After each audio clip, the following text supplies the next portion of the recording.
S जीवन Marathi news, आपला जिल्हा आपली बातमी. लाईक व शेअर करायला विसरू नका.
ताई तुम्ही पुण्यात आले तरी घर सोडून येत होते.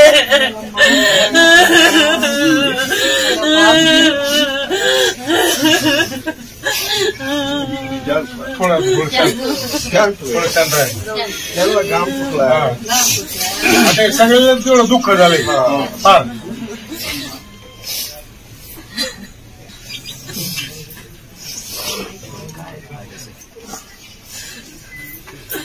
इलेक्शन झालं माझं नीट बोललंच नाही.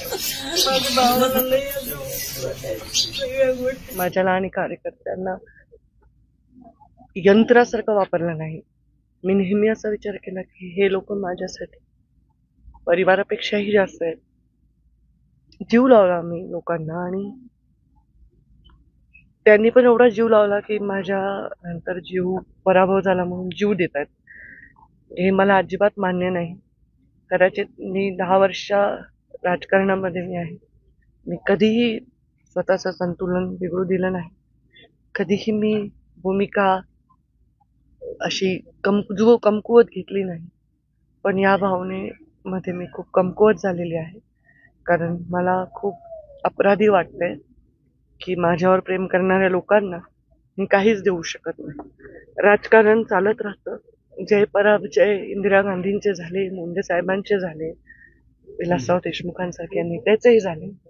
पण हे लोकांना एवढं जिव्हारी लागण्याचं कारण मला वाटतं आत्ताची परिस्थिती आहे. माणसाला स्वतःच्या नजरेत इतकं लहान करू नका आणि त्यांच्या जीव ज्याच्यावर आहे त्या नेत्यांनाही करू नका, अशीच माझी विनंती आहे. आत्ताच्या गेल्या 5 वर्षांच्या घटनाचा परिणाम लोकांच्या मनस्थितीवर इतका झालाय की ते नैराश्यात जात आहेत की काय असं मला वाटतंय. आणि मला त्याचं अपराधीपणाची भावना वाटते की इतकं प्रेम लोकांनी कोणत्या नेत्यावर करू नये की त्यांनी स्वतःचा जीव द्यावा. आजारी वयस्कर असे लोक नाहीत. हे उमेदीचे तरुण पोरं आहेत, ऍक्टिव्ह आहेत, लहान लहान लेकर आहेत. त्यांना माझी विनंती, लोकांनी त्याला मान द्यावा अशी माझी विनंती आहे. स्वतःचा जीव देऊ नये. कारण जर तुम्हाला हिमतीने लढणारा नेता हवाय तर मला सुद्धा हिमतीने लढणारा कार्यकर्ता हवाय. नाही तर मी राजकारण सोडून देईन. अजून जर कोणी जीव दिला तर राजकारणामुळे हे होतंय असं वाटेल मला. तर मी पाया पडते तुमच्या माध्यमातून, सगळ्या माध्यमांनाही सांगते की हे राजकारण नाही. पंकजा मुंडे रडल्या हे महत्वाचं नाही, पण का रडल्या हे महत्वाचं आहे. मला हे लोक नाही गमवायचे आहेत. पराभवानी विजयाने मी हालणारी नाही. पण अशा गोष्टी मला खूप हादरवून टाकतात. त्यांची मुलगी जेव्हा तिच्या वडिलांना काय आप्पा बाबा म्हणून रडत होती तेव्हा मला खूप अस्वस्थ झालं. कारण तिची वेदना मी समजू शकते आणि मी खूप त्या झेललेल्या आहेत.